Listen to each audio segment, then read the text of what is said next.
Hi everybody, you're welcome to the Grace Generation TV. I know that it's been a long time, but I'm back. I apologize. I am back.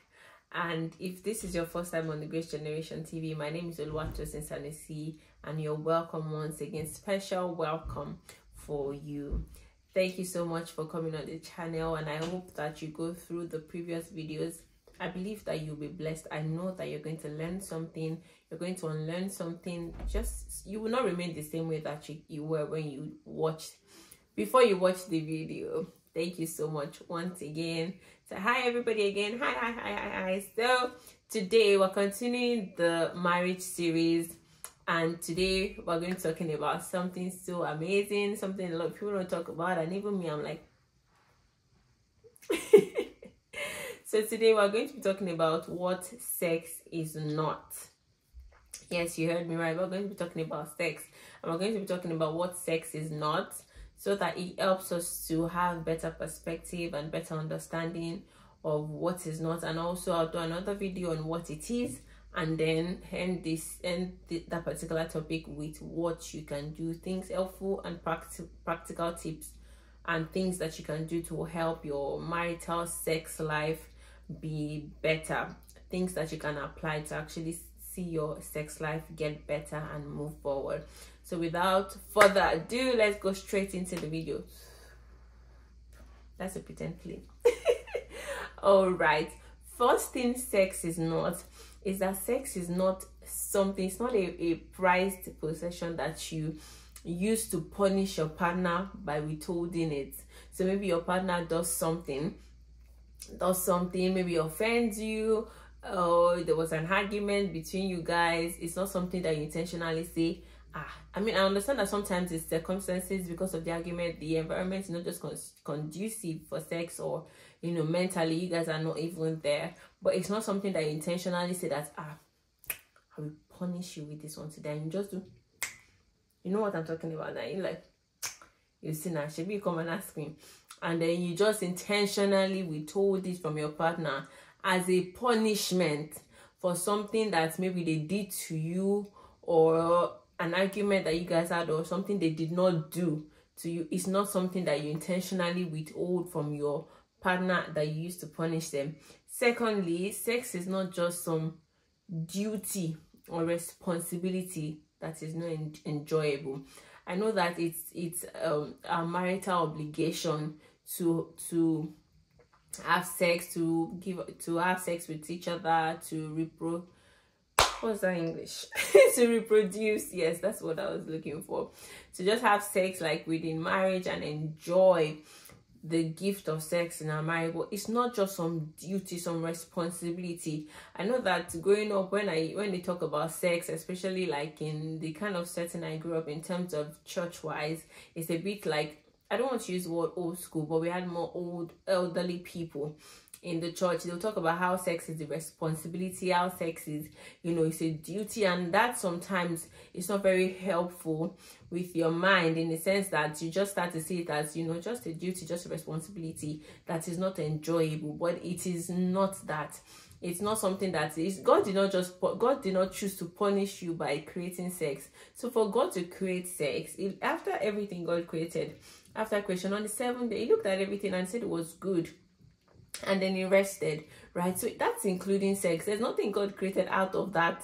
Everything that God created was within those 6 days, while he rested on the seventh day.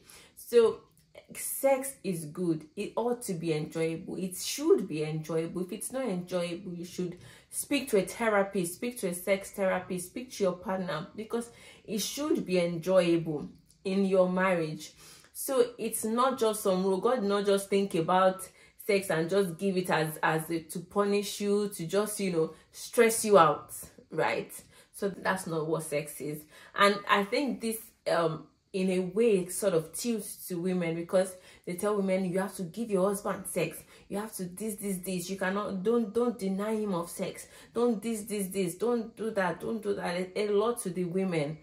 And it sometimes put a lot of pressure on women to think that, oh, I I have to, even when I don't feel up to it, I just have to submit. I just have to, you know, almost like you're punishing yourself, right, to be able to give your husband sex. But it's a two-way street. It takes two to tango. You're giving and you're receiving, right? So your husband is also giving you and is also receiving. And you as the wife, you're giving and you're also receiving. So it's a two-way street. You should enjoy giving, and you should be looking forward to receiving as well. So that way you don't see it as, it's not a chore. It's not a chore. It's not like you're washing plates. It's not a chore. It's something to actually move your marriage forward, to grow the intimacy of your home. So it's not some tax that God just thought and said, you know what, let's just punish these people by giving them sex so that they just do it and it's not enjoyable. No, that's not it. And the third thing is that sex is not just for men to enjoy and to receive. So sex is not just for the men. Sex is not just for the men to enjoy and to receive. Like I said, there's been that stereotype teaching of women give your husband sex, even if someone will say, lift up your head so you get. I remember during my wedding preaching, I think the pastor said that whenever my husband comes, that you lift up your head so you get, and be lifted up your everlasting doors. That statement is really not about gates or anything. You people should know, use your church mind to know what I'm telling you about, and let the King of Glory come in. And you're like, what is going on? Like in the same time, like, wow, what is going on here? But sex is a two-way street. Like I said, it's not just for the men. God was not just thinking of men when he made sex. He thought of the marriage, the home, the two people in the marriage, the man and the woman, and he thought about it to bring them together, to make them, help them to grow in intimacy and also to reproduce. So it's not just something that women give. Women receive as well. Women receive. So it's not just for men. And a lot of men have grown with that thought, that a lot of them have now even become selfish in terms of, oh, my wife, the wife does not give sex. So they begin to have problems with the wife because the wife does not, in quotes, giving sex. And they have not created even an environment to even seduce their wife, you know, to make their wife even be in the mood. The wife has done all the work in the house, morning to night. And the man has done nothing to help, you know, even make the environment conducive, to just make the wife even feel loved, feel seen, feel helped, like partnership in a marriage. And then you come in the night and you want the gates to lift up. Oh God, the gates cannot lift up. The gates have been jammed and they can't find the key. Okay? Yes. So, but I mean, to be more serious, guys. So that stereotype teaching has been circulating a lot, and we have to change that narrative.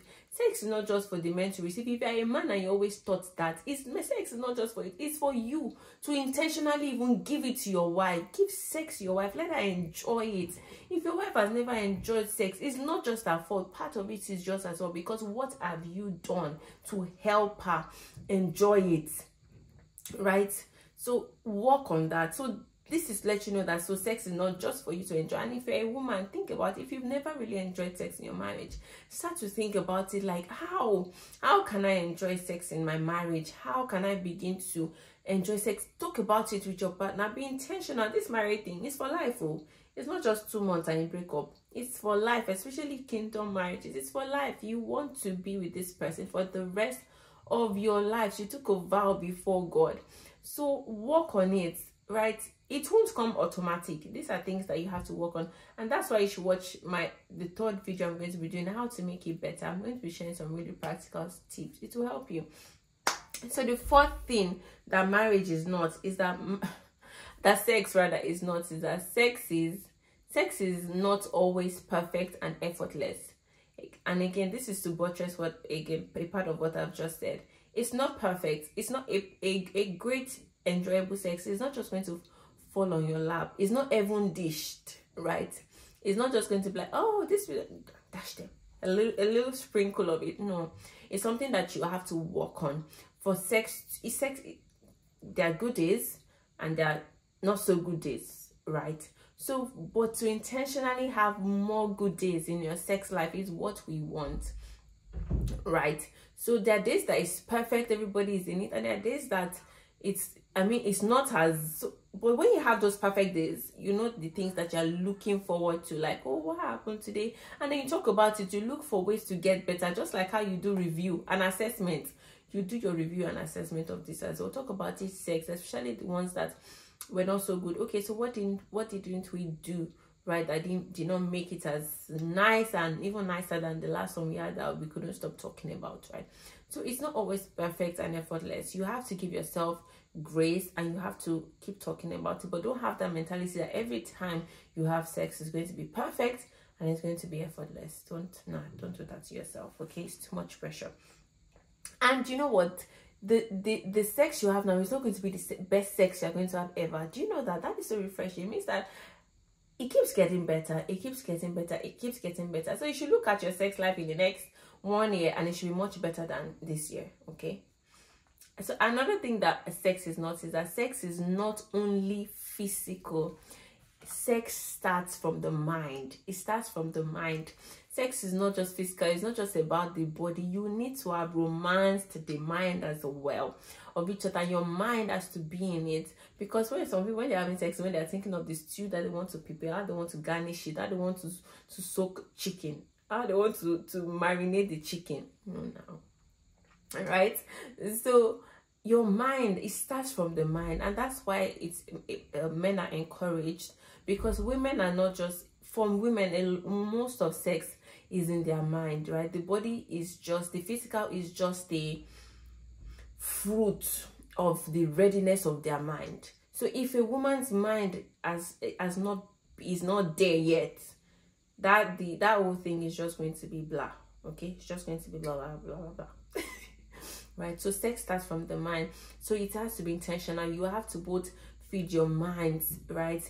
Say nice things to each other and all of that. Again, you should watch that video I'm planning to do. It's going to be power packed, helpful to you. So sex is not just physical, it starts from the mind. It starts from the emotional needs before it then manifests itself physically. And another thing that sex is not is that sex is not a cure for idolatry or adultery or fornication. It's not a cure for it. Sex is not a cure for addiction, sexual addiction, or anything like that. It's not a cure. So if you're going through these things and you want to get married because of it, I hate to break it to you that it's not the solution to it. You need to first be cured. You need to first be healed from that addiction before you then get married, because otherwise you're going to put a lot of pressure on your partner, because that thing is not just going to go away automatically. And I assure you that you cannot, even if you have sex every day of your life, there are times that women have their periods, right? There are times that your wife is probably pregnant and a baby that is not just even medically advised to have sex. So if it's not cured, what are you going to do within those periods? That some of those periods are long, even health-wise, sometimes health-wise as well. And you know what, that's even far-fetched. What if your wife is not just there mentally, right? What are you going to force her? Are you going to rape her? Or I mean, likewise as women as well, if your husband is not there mentally, are you going to force him? Are you going to rape him? So it's not a cure for fornication, for adultery. All of those baggages has to be sorted first before you then even go into marriage, so that it helps your partner and it helps your marriage not to carry that burden. So don't get married yet because of that. Get help, and then when you know that, oh yeah, you have improved a lot, and then you can think about getting married. And the final thing is that sex is not just for reproduction. So sex is not just for having babies. Sex is to be enjoyed as well. Even when you don't plan to have children in the next 1 year, or you're even done with having children, or you don't even want to have children, sex is still for you. It's for you to have fun. It's for you to enjoy intimacy in your marriage, intimacy in your mind, intimacy in your body, oneness in all aspects of our lives, mind, body, soul, spirit, oneness, unity. And that's what sex is for. So it's not just for reproduction and having babies, right? Some people, it's just when they want to have another baby that they come together. Like the Bible says, Adam knew his wife. So it's only when they want to have when they want to have a new baby that they know each other. Right? So it's not that, right? It's not just for that. It's not just for having babies. It's not just for reproduction. It's much more than that, and it can take your marriage to a whole new beautiful level. So that's the end of this video. I hope that these things have opened your eye to see some of the things that has been taught over time, or things that subconsciously they have just stuck somewhere in our brain, to let you know that that's not what God intended sex to be. So you should watch my next video where I will now tell you what sex is, and then you'll be able to balance the two together. Thank you so much for watching this video. I really hope that it helps you, and I hope that you share with 1 or 2 people that are married or about to get married, so that it helps them to start to condition their minds in the right way and to renew their minds with the right resources and the right things. Again, thank you so much. Please like, share, comment, and subscribe. And I just hope to hear from you. Thank you so much, and watch other videos. Thank you so much, everybody. Have a lovely time. Bye.